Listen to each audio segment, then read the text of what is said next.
Okay, welcome to another episode of Entrepreneurship with Christo.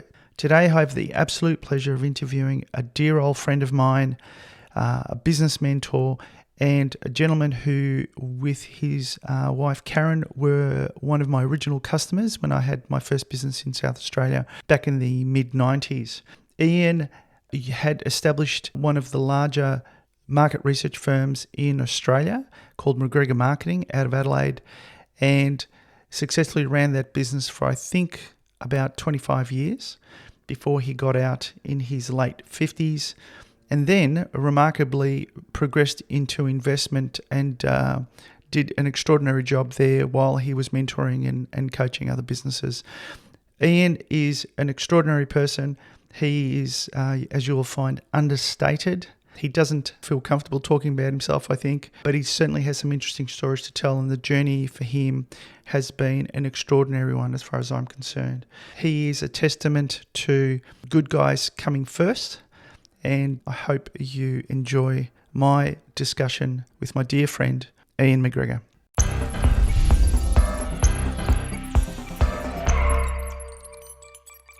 Good morning. Hi, nice to see you again. So this is attempt number 2, obviously, for interviewing you.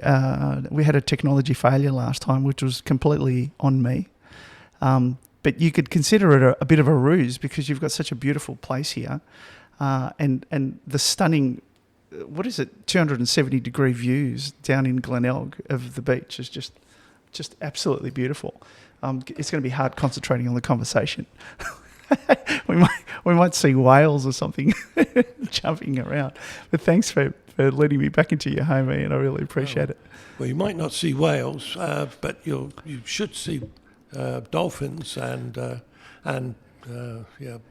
things like that. Yeah, it's a beautiful part of the world. I remember coming down here. It must have been in the early 90s with a bunch of buddies for New Year's, and we went scuba diving. So there's a sunken wreck.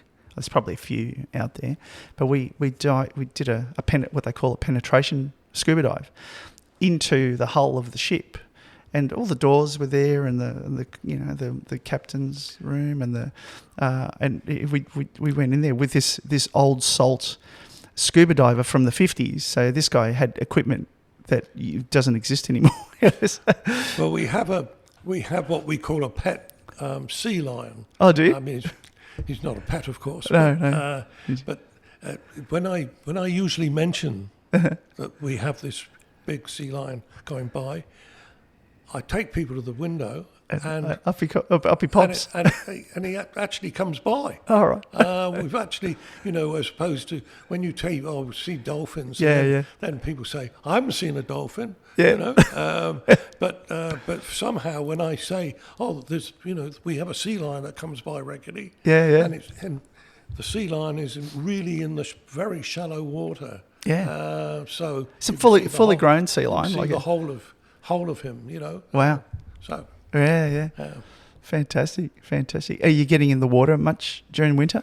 Do I go in the water? Yeah. No, not in the winter. I love it. In Melbourne, I love swimming in the bay. I do. When I get out of bed in the morning, there's 3 guys. I think they must be sort of my age. Yep.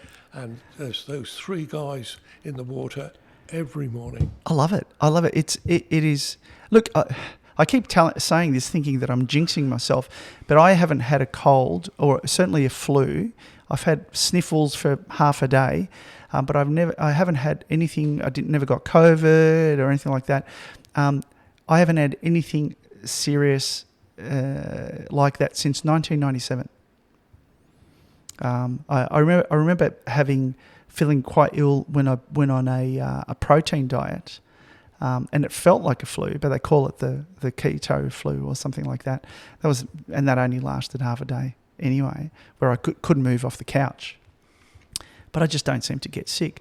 But I do find, even from a mental health point of view, going for a swim in the cold water in the depths of winter in Melbourne, calming. I don't like the cold. No. I don't like it. It's not something that I look forward to. but I do mentally prepare myself for it. I'd go and do breathing exercises, and then I go for what I call a swim, which is just me sitting in the water for 5 minutes in the freezing cold. But because I do the breathing exercises, it's so invigorating. You come out feeling like a monster. Absolute. You feel like an absolute monster. And my doctor even said to me, doesn't it? Do you feel your heart pounding? I said, no. I know we should do it, but I'm not that brave.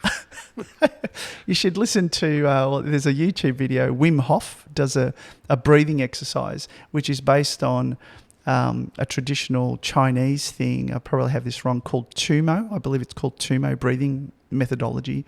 It's a type of meditation, and there are these monks up in the Himalayas, in the snow, and they will have competitions doing this breathing technique because it heats up your body so much that they have a race to see who the first one is to dry a towel, or not even a towel, a wet blanket. They put wet blankets around them in the freezing cold, and they do these breathing exercises, and it evaporates. First one to, wins. I don't know what they put on it. I'll keep to the air. Yeah. That's right. Absolutely right. So I was actually recounting this story on how we met to a friend who I had breakfast with this morning. So I think sometimes time makes it a little bit foggy. So correct me if I'm wrong. So when I was here in Adelaide back in '95, I set up Christo and Associates and the Internet Resource Centre, and we won. We didn't know each other at that stage. We won a job with the Northern Adelaide Development Board to develop this online database, which was a new thing at the time. And somehow we found you. So we had to do the market research piece, or they told us we need to find a company to do the market research piece, and somehow we found out about you. And that's how we first met, I believe. I came into your office, I told you about the project, and we decided to go ahead with you. Is that how you remember it? I just remember that you actually set up our first webpage. Right, okay. And we thought it was at a huge price, which I think relatively it was. What did we charge you? $5,000 or something? What did we charge you? I don't know. I keep on thinking it was like $5,000, but I'm sure it couldn't have been anything. No, I think we were charging sure about two grand, $2.5 something like that. But the interesting thing is that I made the decision, or my wife and I made the decision to go with you. And the staff thought we were mad. Yeah, we were the only game in town, mate. You didn't have somebody else to go with. No, but they thought we were mad trying to get a web page. Right. What's a web page? And then the next day, we had an inquiry from America, and it turned out that we were the only research company in Australia with a web page. And so they gave us this great job. Right. So it didn't happen the day after, but the inquiry was the day after. Wow. We then wrote a proposal on the web. They accepted it, and we did that job for them. And then they were so happy with the work that they gave us another job in New Zealand, and then they gave us a third job in Singapore. Goodness. So I should have been in for a clip. The cost of the web page, which was astronomical, was paid back immediately. Yeah. Well, I remember signing a $40,000 check for the research. So there you go. So I think you were a winner everywhere, in every way, on that particular deal. I have to say, we did that piece aside. The maths that I remember, and I can say this with impunity now, when we were approached to do that job for the Northern Adelaide Development Board, they wanted to do what was a capabilities database. So if you were building an aeroplane, X company would do the fuselage, Y company would do the engine, the other company would do the wings, something like that, right? So that aerospace thing. So from a database point of view, not a complex thing to do. You just have, fields that go, okay, they can do this, this, and this, and you just match them. So I needed that database built. And again, it's been a long time, but I needed that database built. The web wasn't, we didn't have a web browser yet. It was there, but not everybody was using it. I certainly wasn't using a web browser. But we had these things called user groups or news groups. I think they were called news groups. And so basically think of it like a file structure. So you just had different topics, people interested in butterflies, but and then you had a programmers one. I went to the programmers one and I posted something up. I said, I need a database built. And a guy from Qantas emailed me and he said, look, I saw your post. I can build that for you pretty easily. It cost you $500. I said, beautiful. So I sent him a check, which we still used at the time. And he sent me back a 3.5-inch disc with a program on it. We charged them $70,000. $70,000. We had to pay internally for the web piece because the database backed up onto the website, which was a novel thing anyway. Nobody else. I didn't know of anybody else who had put a database on the back of a website back then either. I'm sure they had, but I hadn't bumped into it. And we also developed something which became a big deal anyway, but again, I didn't capitalize on it financially, was typing in your credit card into a web page and then capturing that information and then putting it on the report on the list of transactions that you stapled to the bank card or credit card slip that you took to the bank and said, look, I've had 20 people pay me $100 each, and that becomes $2,000 in your account, sort of thing. So all innovations, but at that early stage, we did them in a bit of an ad hoc sort of way. So just goes to show, but that was an extraordinary job. And I was talking to Steve, my old business partner, about it, and we had so many opportunities that we missed. It's embarrassing. We were going to set up an ISP, an internet service provider. We had all the technology and the knowledge to be able to do that. And Buggerlugs here thought it's too late. It was 1997. Or 96. I thought, I think we've missed the boat. We had not missed the boat. ISPs was being spun up and then being bought out later on. And we also had access to the market. So people were coming to us for the internet service provision because we were reselling Internode and Aussie Mail. So we could have easily flipped all that into our, but so that was a mistake. We had a web development business. We had an internet cafe downstairs that we did an absolute bodgy job. We had friends coming over into the offices with their computers at night with buying pizza and beer, connecting to our network, and we were playing games. People pay for that now. People pay for that. I could have charged for that. We didn't even think about charging for that. We were so young and dumb and just having a good time. We couldn't get out of our own way to make something sustainable because we were just having crazy times. There's a great movie called The Middlemen, which is a movie about that time, about some guys in the States, and the parallels are phenomenal. The only the only things that weren't the same for us was we didn't get involved with the Russian mafia, and we had nothing to do with the porno industry. So that was it. But everything else was very, very similar attitudes and what we were doing. So anyway, this isn't about me, but certainly it's a prelude to we go a long way back, you and I, and so I always found your story very, very interesting. But I think maybe we'll kick off because, as we were saying before we fired up, you made a lot of your wealth after you retired, which I don't know how unusual it is, but I haven't heard of many people being able to do that. Maybe we start off with, how do you think that came about? Was it something earlier on in your career before you started your business? What happened for you from a journey point of view? Where did that start? Well, I started working in a bank I mean, I was in Cornwall in England, and there's no industry. I mean, just tourism. So there are not many choices. And I started in a bank, and I started in what's called an executor and trustee bank, part of a big chain. But so they handled wills, estates, and gave and did investments. And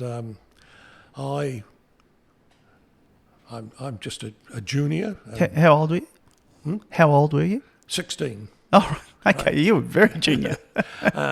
I'm a junior, and the junior males got paid £2 a week. Right. The junior females got paid £6 a week. Why?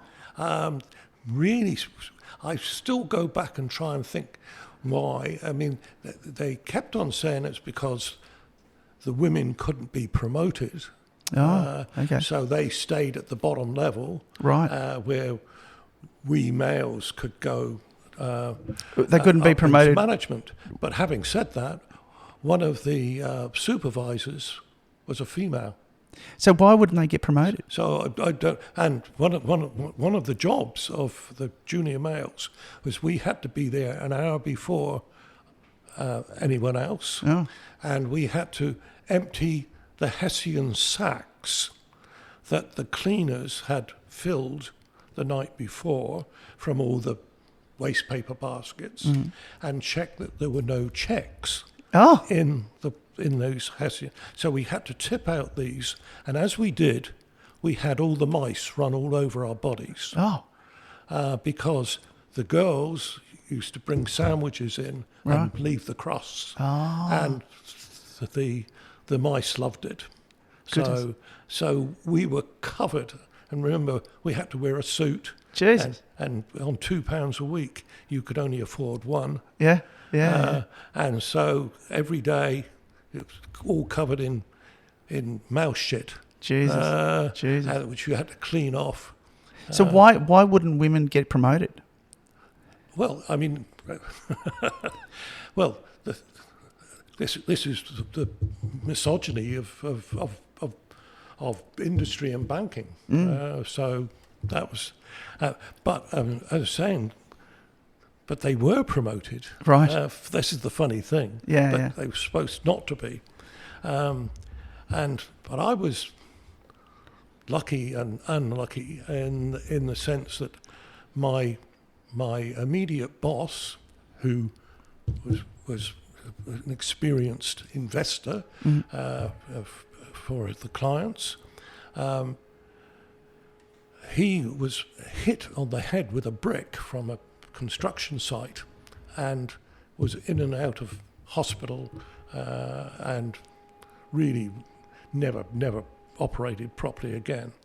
And so there's me, a 16-year-old, and I was doing the investment of most of the major clients. So what did that entail? As a 16-year-old, Well, what did you have to do? Well, got to remember that the bank, our bank nationally across the UK, lost 2% of the client's money a year. So the value proposition? That was a great investment, wasn't it? Our particular branch did even better than that. It lost 10% Right. of its clients' money a year. Jesus. And we had one non-client, if you can put it that way, someone that had been left money through the bank but didn't invest through the bank. Right. And he was a young farmer, and in 2 years he increased his value tenfold Wow. at a time when there was no inflation. He did that himself through investing. He did that himself through investing. He just picked the right stocks, Right. and he used to ring my boss, which then meant he rang me Yep. every day, although he wasn't officially a client, Yep. he rang every day and say, "What do you think about this? What do you think about this?" And he knew far more than we did. Right. Until after he had had the money for 2 years and gone up this tenfold, he said, "I can't do it anymore. I'm going to get the bank to do the investment." And we actually tried to persuade him not to. Right. However, we did. I prepared a portfolio, and went to which had to be approved by the manager, who threw the portfolio out and said, "We're going to put half of it into P&O shipping." Right. Why? And I said, "But you never put a great amount of money into one thing. You Right. spread it." No, you do that. And P&O the next day went from £60 a share to 6p. Jesus. And that man lost $1 million in one day Bloody hell. after building it all up. And I resigned. And that was the end of my banking. And I then got a job as a management trainee in marketing. Right. What appealed about marketing? Like, how did you... I truthfully, at the time, it was the personality of the person of the company that I was going to impressed me. And he was more impressive than any other people I'd met. So that's Okay. So I followed him. Yeah. So was there anybody in your family before you who was an entrepreneur, business type person? No, absolutely not. All my family were in shipping.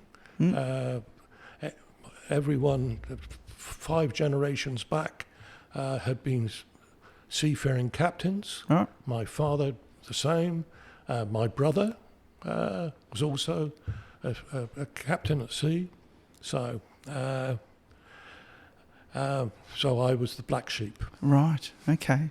Went into that strange occupation of marketing, so that led to a career that ultimately led to market research. What took you there?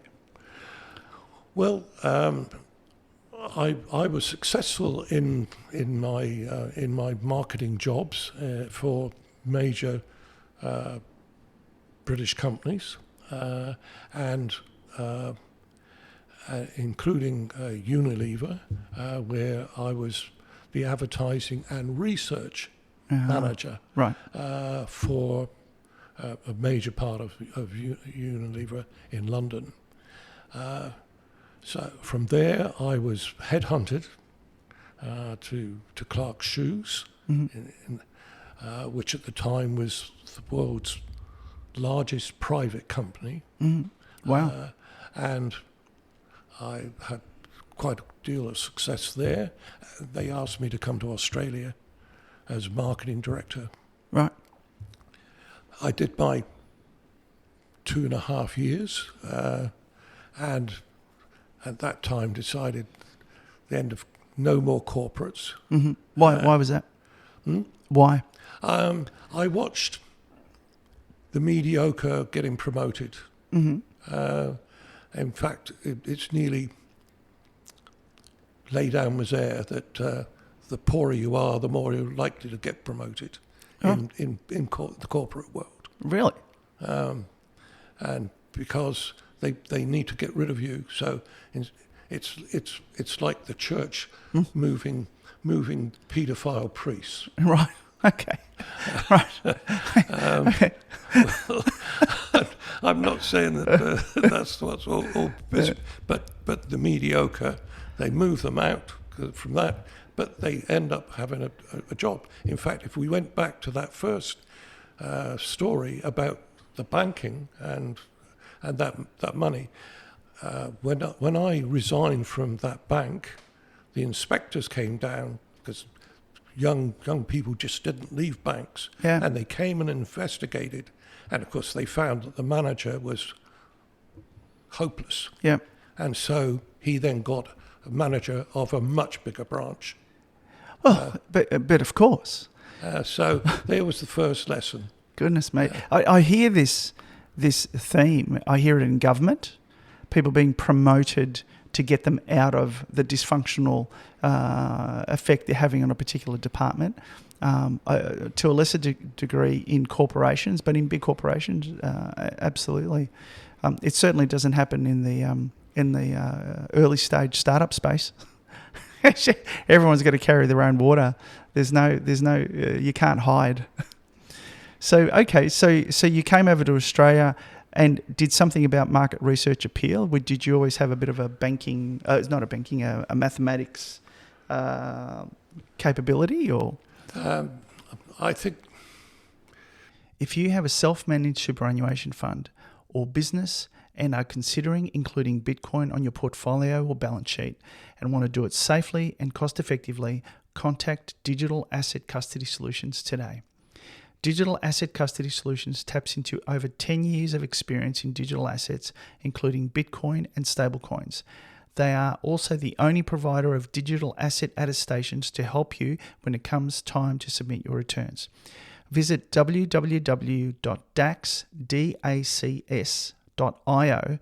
or call 1300 346 495 for more information today. Get off zero Bitcoin today with Digital Asset Custody Solutions. I saw a niche in Adelaide at that time, and we had decided to stay in Adelaide. When I suggested maybe going to Melbourne or Sydney, my wife said, "Well, if we're going to do that, we'll go back to London." London, yeah. So, but she was very happy to stay in Adelaide. So, we saw a niche. There were other market research companies before us.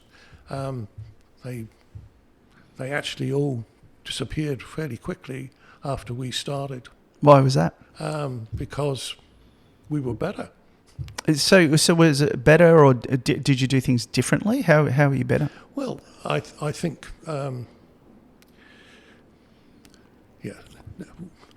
we were better at qualitative research. That was my particular area, and we also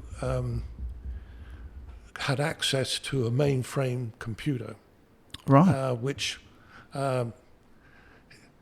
only very big companies could do that, but the TAB in those days only operated daytime, right, and wasn't allowed to operate nighttime. Right. So we took over the TAB mainframe at night. How? And we processed. So again, our competitors in Adelaide couldn't access to process data at that sort of rate. So you could do it faster and cheaper, I guess, in that case. But how did you finagle the use of a mainframe? You would have had to have done a deal with the TAB. Oh no, I didn't handle it. We had a guy that did that for us. So he worked at night, and so did my wife and my daughter doing data input. Right. Not my wife and daughter. My wife and his daughter. Okay. And his daughter later on became a full-time employee of our company, and I believe is still there. So she would have worked for the company for 50 years. Jesus. How about that? Wow. So when you set up McGregor Marketing, that was its original name? Sorry? The business was originally called McGregor Marketing? That's Yes. what you stuck with? And it still is. Well, McGregor Tan. It's now called McGregor Tan. Yep. But yep. Still got my name on it with no financial interest. Yeah, I mentioned McGregor Marketing, McGregor Tan now, to somebody, and they said, "Oh yeah, I know that company. I know the founder, Tan." I said, "Well, let me correct you. He's not the founder of McGregor Marketing. That was Ian McGregor, and I know that for a fact." So it's interesting how time kind of muddies the truth. Yes, well, Xinghai Tan bought the business from me after 25 years. Right. So So you went from a one person, well, effectively with your wife Karen helping you, you went from a one person operation to you had what, about 30 staff when you left it? how many staff? 30? Well, there was about 20 to 30 full-time staff, and then there was another 200 part-time interviewers. Oh, okay. Yeah, of course, because that's the way it would have worked back then. So and when you decided that you wanted to, so what compelled you wanting to retire at that or sell out at that particular time? Was there something that happened, or was that part of an ongoing plan? Yes, the business had been too much centred on me, and therefore the hours that I worked and the lack of family life impacted us, and so we decided to sell. We knew that meant that we had that was a 3 to 4 year process, because we had to change the company so that it could be bought and not rely on the key figure, which is what we did. How long did that take? Well, we said it was going to take 3 years, and it actually took 4. Right, not too bad. Good estimate. Right, okay. And what were the main things that you changed? Was it because you did a lot of the selling? Did I? What did you change? You did a lot of the selling. Just the bringing in bright people at the top. So a general manager and a head of qualitative and a head of quantitative research. So there was about 3 people that needed to replace me, if I want to put it that way, and that takes time to make sure that they're the right people. Yeah. And so, I mean, given that market research, it was an established field, but really you were in an area that was probably not as well understood, the qualitative stuff.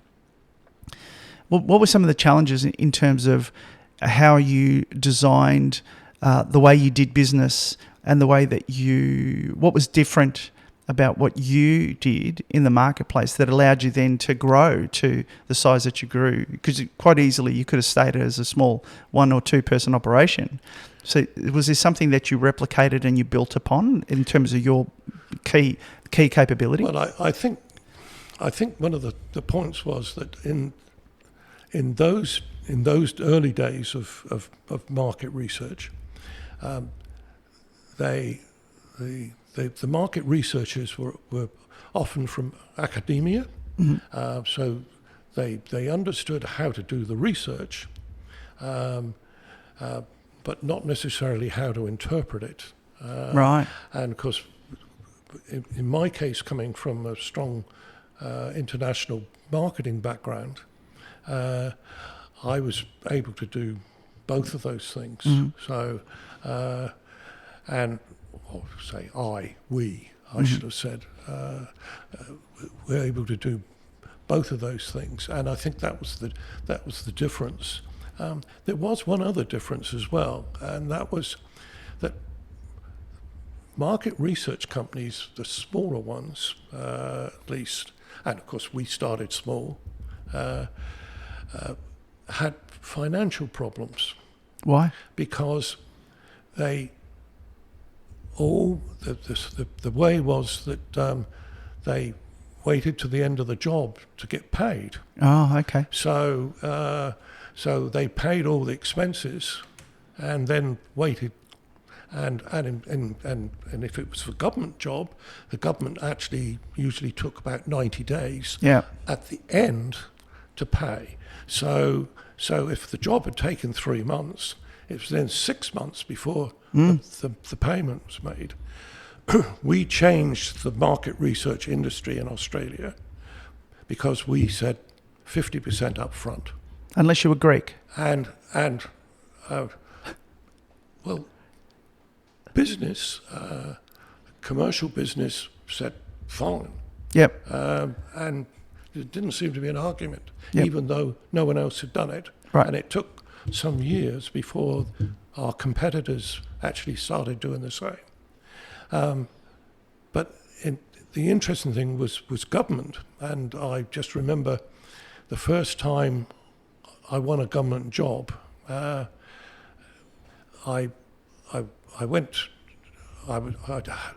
was shortlisted. We were shortlisted, one of three, and I got to the pitch with my briefcase, and before opening it or talking, they said, "Well, we have a problem." I said, "What's that?" They said, "We can't pay 50% up front." And I said, "Well," picked up my briefcase and said, "Well, that's our trading terms. I'm very sorry. It's been nice meeting you." And they said, "Oh, you can't walk out the door?" I said, "Yes, I can. I can't operate a business on without money." And they said, let us see what we can do." And not only did they pay us 50% up front, and we were the first government research company, at least in Australia, to get upfront money, but also we told them that our trading terms were 14 days at the end. Right. Okay. And I mean, they were normally 90 days. Right. And we went from 90 to 14 days. Right. So we paid 50% up front, 50% at the end, with 14 days. Right. And so we never had debt. So you made yourself valuable. My partner tells me, so you've made yourself valuable in a world where everybody goes to them hat in hand and just accepts whatever bureaucratic terms. So you made yourself valuable. And I thought, well, if this guy thinks he's as good as he is and he's willing to walk away. We couldn't exist, and this is why market research companies kept on failing, because they found that they're better to go back into academia or whatever and get an income, because they were sitting waiting for money forever. But you can't also grow that way. You can't forecast your business so you can actually engineer some growth for yourself, unless you somehow found capital to start the business with 50 grand in the bank or 100 grand in the bank. And then you could but then you're becoming a financier. You're financing the government. That's right. All right. So yeah, okay, that was smart. And we didn't have that money anyway. Yeah, exactly. Yeah, exactly right. So then you sort of engineered the business to sell. Did you hesitate at all? Did you second guess yourself as you were readying for your exit to the next stage? Look, it was a family decision, so it was nearly an ultimatum, if you want to put it that way. Oh, okay. So that was easy or hard, whichever way you want to look at it. So that was fine. I found after a couple of years of selling the business that I still itched, and so I became a mentor, and I ran a group of 18 chief executives for several years, and I really enjoyed doing that. Yep. And it was, and I was able to tell them to avoid the things that I'd done wrong. Right. Right. and it's, and I still keep in contact with several of those people. Okay. And I've seen their successes. Right.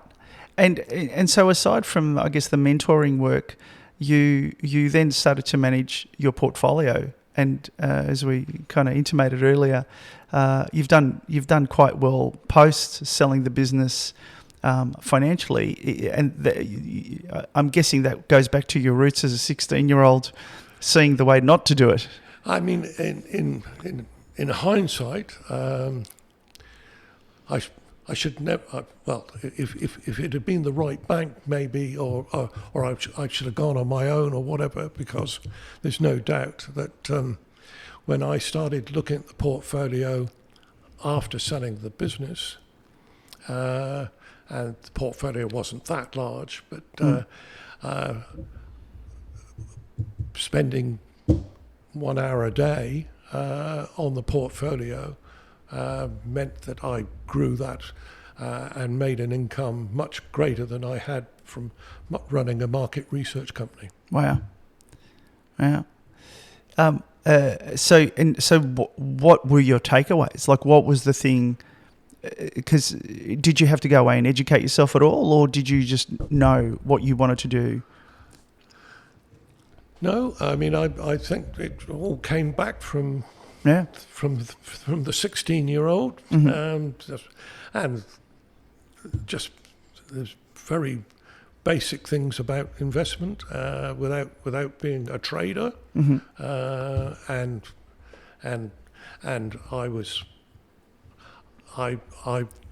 I think it's 2007, was it, when the crash? I actually cleared my portfolio. Cashed out, put it on the bank and put it in at the top at 8,000. The AX 200. Put it into Rabobank. Right. 7.4 or something, 7.5, and then bought the stock back. Right. At the better price. Right. So. And was that the turning point? Was that the turning point? That was significant, and I have to say, I used to read Terry McCrann in the Australian at those days, and he was on finance. He was spot on on other issues. He's in another camp from me, totally. I don't agree with his politics. Yep. But I think he understands the economy. Right. Okay. Is he still active? He's still active, but he's not. I don't see his articles in. He's no longer in the Weekend Australian, for instance. No. Which is a pity. But I think he still writes for News Limited. Right. Okay. And pardon me. So, because I guess it's interesting. So a lot of people do get out of their businesses, and to varying degrees have a chunk of capital there that then they sometimes they give to a wealth advisor or to an investment advisor, or if they do it themselves, in some cases they lose their money that they made.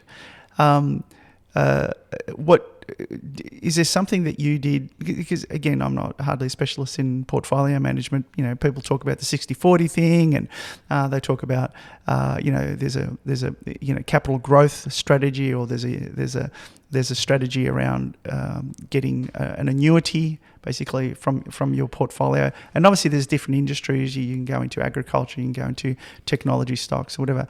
Did you just spread the risk evenly across 20%, 20%, 20%, or how did you do it?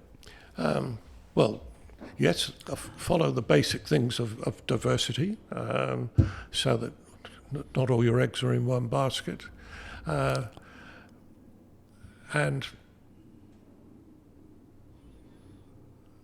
I guess just knowing when to get out of a particular stock. If How did you do that?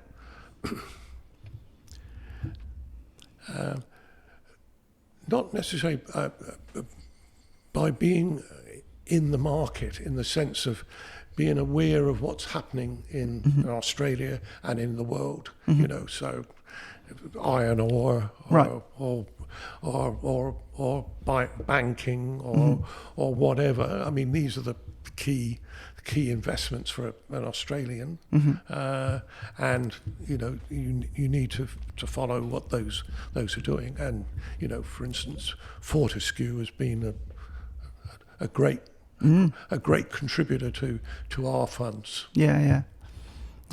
Okay, fantastic. And so, what would the advice be, I guess, for somebody who's exiting their venture and looking at sort of following the same sort of pathway? Is it kind of 2 or 3 key things you would suggest that they do? In business? In managing the wealth that they've created by selling their business or exiting their business? Well, I think it's a matter of having a wide interest in industry, politics, the world, so that what effects America's having, or Iran is having, or whatever. So that's the first thing. The second thing is to spend a bit of time, put aside time to look at your stocks and to follow them. That might only be half an hour a day, or do you read whatever. What do you look at? Do you look at the trends of the stock from a price perspective, or do you read the financial reports of the organisation, or what's in the media on them? Yes, I mean, not in enormous detail. No, I mean, I'm not a trader. Sure. Buy and hold. I'm an investor, not a trader. So, I have 2 portfolios, one for super fund and one privately. And in this last year, we haven't bought or sold one thing in the super fund portfolio, and even in the private one, probably sold 3 and bought 3. Right. So, I mean, we're not talking about big major changes. Yeah. Okay. All right. And what do you see? Would you care to comment? What do you see on the horizon? Obviously, things like AI and biotech stocks, and are they areas you would get involved in if you were, Unfortunately, in Australia, the answer to that is no. Right. Okay. Do you only invest in Australia? We haven't got those companies. Yeah. So if you were buying American stocks, then the answer would be very much yes. Right. So you stayed in Australia though. You didn't buy. The problem for Australians buying American stock is that they don't pay dividends. Yeah. And so it's all on capital gains, and of course then that has tax implications as well. Sure. So in my case, I buy Australian stocks, including a couple of investment groups that include those American tech companies. Yeah. Okay. Fantastic. Well, I think I have to say, sort of, like if I do the maths, we've been friends for at least 30 years. It's gone past very, very quickly, I have to say. But your advice and your wisdom and your insights have been been not only valuable, but a kind of like a touchstone for me. And I really do want to thank you for that. I think you're an extraordinary human being and such a wise gentleman. So few people that you meet in your life who really are the wise owls. And you've been that way since I've known you, so I don't know that it's got anything to do with age. I think that was just you. And I want to thank you for that. I genuinely do. You and Karen as well. I mean, you've been extraordinarily supportive and very kind to this bloke. But look, thank you, and all the best as you go forward. I think there's plenty to do yet, mate. I don't think you're done. All right, thank you.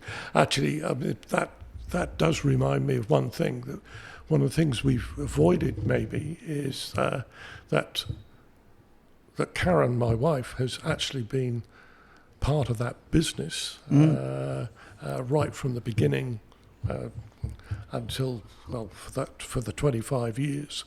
And she was joint managing director with me. So, without a doubt, this probably wasn't something we shone much of a light on, but I knew that there was a team there from the get-go. I met Karen quite early, and there was no doubt that you two were a dynamic duo. So yeah, all credit to both of you. Thank you so much. I'm going to close this off now, and I'll take care of the production and all that sort of stuff at another time. It's been great catching up with you. Thanks, Ian.